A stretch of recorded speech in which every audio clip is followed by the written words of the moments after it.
اسلامی امارت سخندوی د شریعت د الله د دین لخر د امت فتو عزت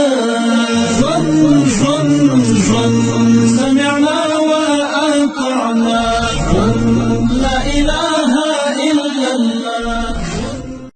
دریم او څلورم درس جهاد د مسلمانانو د دینی خزانه د ساتنې تر ټولو ستره وسیله ده چې له امله هم د مسلمانانو دین او اسلامي فرهنګ ساتل کیږي او هم سر مال عزت او ابرو.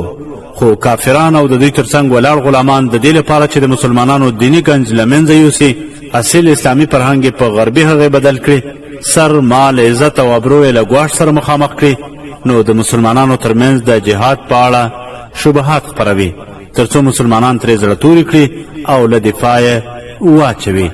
پر افغانستان باندې د امریکایانو تر یرغل وروسته دا شبهات په پراخه پیمانه خپاره سول چې له امله پر ډېرو مسلمانو ځوانانو سیوری پرېوتی.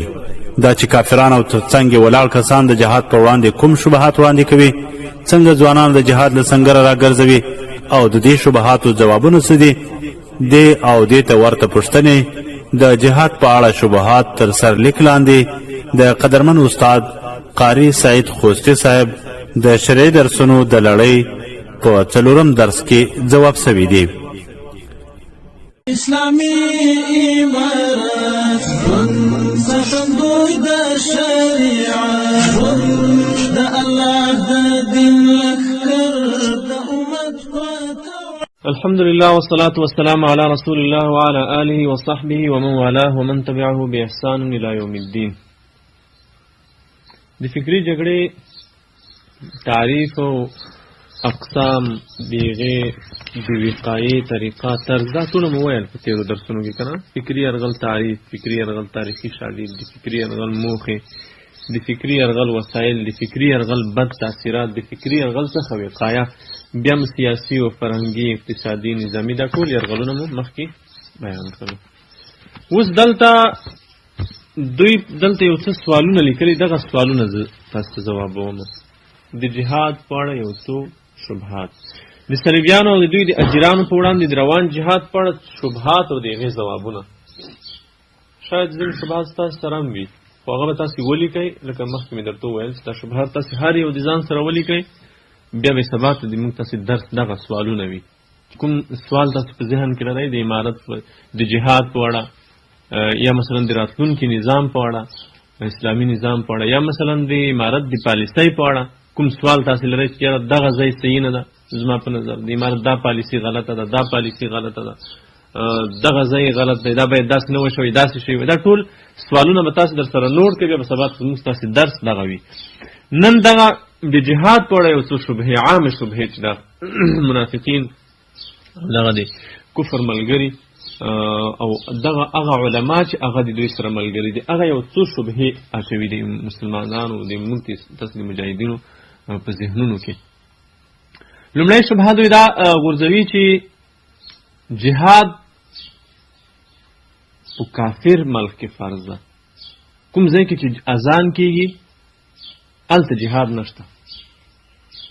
پیغمبر علیه الصلاة والسلام به چې کله د دوی علماء سوچ دي، دوی حدیث دی چې پیغمبر علیه السلام به چې کله په یو کلي چاپه واچوله، محاصره به یې کړو، نو تر سهار به انتظار کولو. دا حدیث د نبي کریم صلی الله علیه وسلم به چې کله کلما اغار علی قريه، کله به کلي باندې اغاره راوړه، چاپه به یې راوړه، نو هغه کله به محاصره کړو، تر سهار به انتظار کولو. چې کله په کلي کې سهار اذان وشو، بیا به په هغوی برید نه کولو، هغوی به یې بریده. نو دوی دا سوال کوي چې دلته خو ټول خلک مسلمانان دي، خلک کلمه وایي، اذان کېږي، لمونځونو ته خلک جومات ته ځي، عبادتونه کوي، روژه نیسي، زکات ورکوي، دا خو ټول خلک مسلمان ده. تاسو خو په مسلمانو کلو کې د مسلمان په کلي کور کې تاسو جهاد کوئ. سوال مو واخیستو؟ ځواب یې څه ده؟ ګورئ، یو په یو کلي چاپه وهل دي، د کلی خلکو په خلاف جهاد کول دي، یو د اشغالګر امریکایي او د اشغالګر امریکایي ملګری په خلاف جهاد کول دي. دغه حالت فرق لري. مو کله یو کله ما سره کړی چې په کلی ته مو توپونه بند کړي وي، کلی کورونه او خلق مې وژلي وي.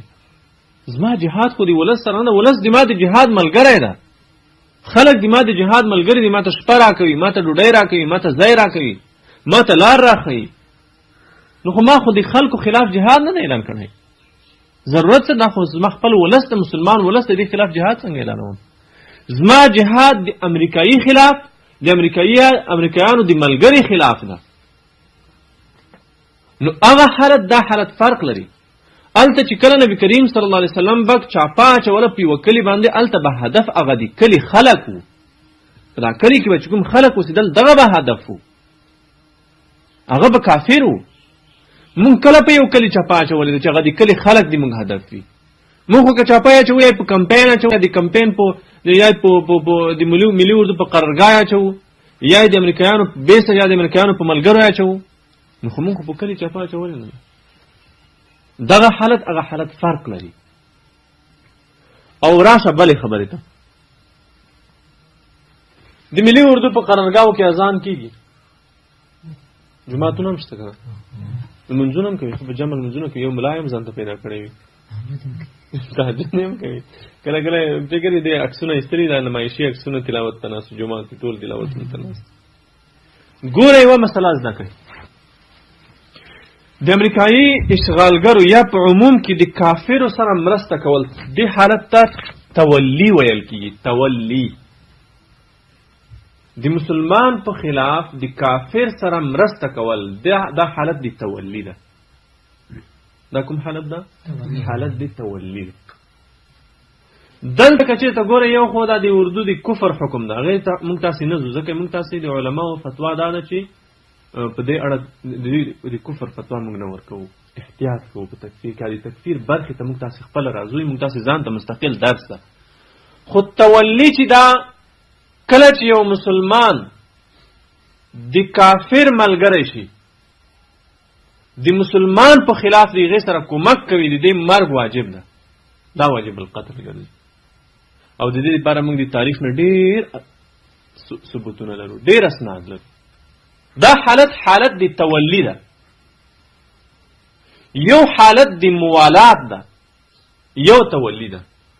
موالات دې ته وایي چې د کافر سره دوستی کول، خو دا ستا دوستی د بل مسلمان په ضرر نه وي.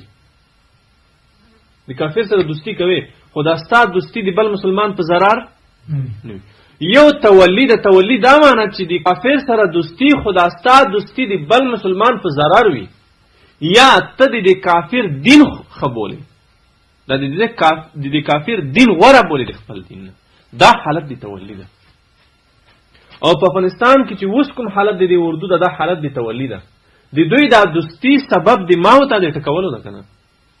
که دوی د امریکایانو ملګري نشي، ملګري شوي نه وای، امریکایان په 2009 کال کې تښتېدل. امریکایان دومره د جګړې حوصله چېرته لري؟ دا خو په د امریکا په تاریخ کې لومړی وار ده چې دوی 14 کاله 18 کاله په یو ملک کې جګړه کوي. دا خو چې راټینګ کړي دي، دغه غلامانو راټینګ کړي دي. دوی جګړه په غاړه واخیسته. امریکایانو ته یې وویل چې تاسې شاته شئ، هغه مخکې کرښې ته موږ ځو، مخکې موږ جنګېږو، تاسې شاته خلي کومک راکوئ، وسلې راکوئ، پیسې راکوئ.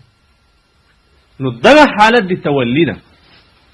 نو په حالت د تولی کې که چېرته هغه سړی لمونځ کوي، روژه نیسي، زکات ورکوي، حج کوي، کلمه وایي، بیا هم دی واجب القتل ده. او تاسې ته یوه بله نکته مهمه یاده کوم، کلمه دا دلیل د ایمان د یو چا ده.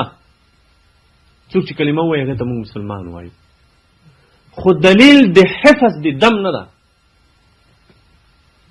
دا دلیل د حقن الدم، دی ساتلې د وینو نه ده.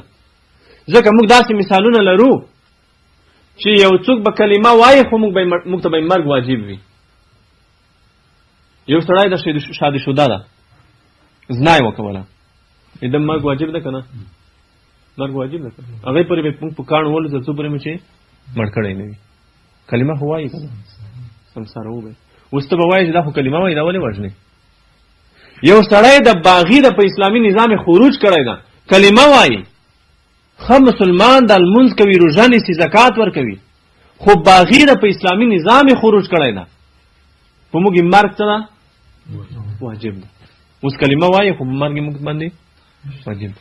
یعنی دا دلیل دی دی نشي کېدای چې یو څوک د کلمه وایي نو د هغې مرګ نه دروا دی کلمه وایي خو کلمې ویلو سره سره دی د امریکایانو ملګری دی د امریکایانو جاسوس ده امریکایان زما په کور راخېژوي امریکایان زما کور ته راولي په امریکایانو ما نیسي امریکایانو ته دی ما نیسي بیا مې په لاس ورکوي امریکایانو ته دی ما وژني دی ما تړي او د دې دپاره زه به انشاءالله بیا تاسو ته یو هغه هم درکړم یو لیکنه ده 12 دلایل ما راوړي دي 12 دلایل د سیرت او د فقه او د تاریخ د کتابونو نه چې په تیر کې داسې خلک کافر بلل شوي دي چا چې دي کفارو سره مرسته کړې ده د